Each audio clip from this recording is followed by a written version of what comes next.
afternoon, everybody. This is Group 5 in Physics 201 from the Toy Project. And our project that we are going to be talking about, or our toy we're going to be talking about, is the RipFlyer. Alright guys, as we continue with our slides, this is my self-introduction. As you guys can see on the screen, my name is Jared Picasso, and this class is Physics 201 at Citrus College. My plan from Citrus College is to transfer to UCR, where I'm going to be majoring in biology, hopefully with the plan of getting into medical school and becoming a pediatrician, as I do have a passion for helping others. Alright guys, so we move on with our basic descriptions of our toy. Our toy we built is called the RipFlyer. You may ask yourself why we named it the RipFlyer. First of all, we named it the RipFlyer because as you let the helicopter rip, it goes up in the air. The harder you pull it, the higher it goes. So you basically set the helicopter on the launching pad and you watch the helicopter, you pull the string and you watch the helicopter fly in the air. At night, it brights up these very, very, very big bright lights, creating a big illumination in the sky and allowing the child that's flying the helicopter, to be able to see it wherever they launch it to.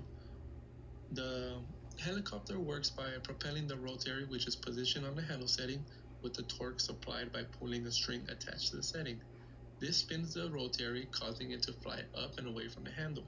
The string can be marked at different lengths to allow different applied torques, which will change the time the rotary hovers in the air as well as the maximum height. Once again, this toy is all mechanical.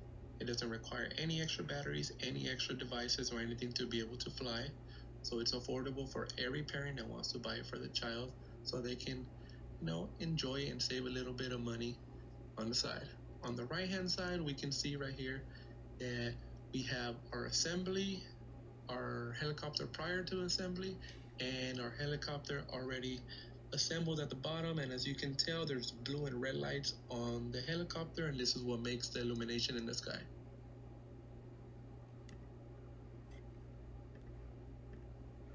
My name is Owen Bolaños, and I am currently going for my bachelor's degree in computer science, and I'm currently enrolled in Physics 201 at Citrus College, with plans in attending Cal State University Fullerton for the upcoming spring semester. Assembly instructions for the RipFlyer. 1. Assemble the plastic handle with the free spinning setting. Can be done easily with a bearing. 2. Attach the setting mount to the bottom of the helicopter. This setting should not spin, so it can be affixed solidly with the screws. 3. Screw down the spinning rotor to the top of the helicopter. 4. Attach the tow rotor, also known as a torque rotor, to the end of the helicopter body to keep it from spinning erratically while in liftoff.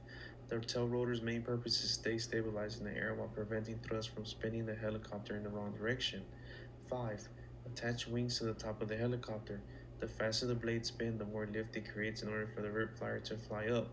Again, this can be done best with one simple bearing. 6. String does not need to be affixed to the system in general during our phase of construction. Package comes separately with the rest of the toy with the handle. 7. Place the helicopter on top of the handle stick and pull string on the handle stick hard enough to create enough force for a fast spin, and watch the RipFlyer soar high into the sky. Hi everybody, my name is John Lopez. I'm also in Group 5. I'm getting my Associate of Science for transfer degree here at Citrus. I wanted to transfer to UC San Diego. My major is physics. And here we're going to give you an intro to how our toy, the RipFlyer, works in terms of the physics and stuff.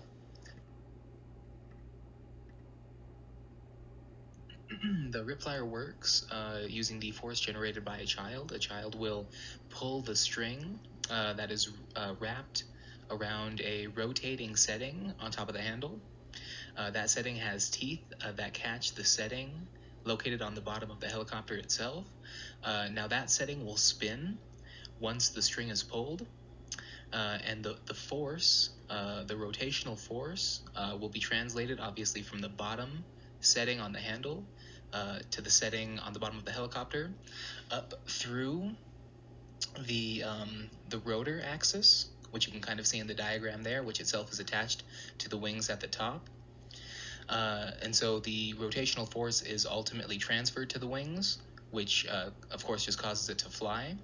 And so it's a very simple principle. You just pull the string to create the original force, which is immediately translated into a rotational force that ultimately finds itself turning the wings. And the height that the helicopter will reach and the time it spends in the air will ultimately be determined by the strength of the child and how forcefully they pull the string. But we estimate that the max height that will be achieved will be about 30 feet, and the max hang time will be about 45 seconds to 1 minute.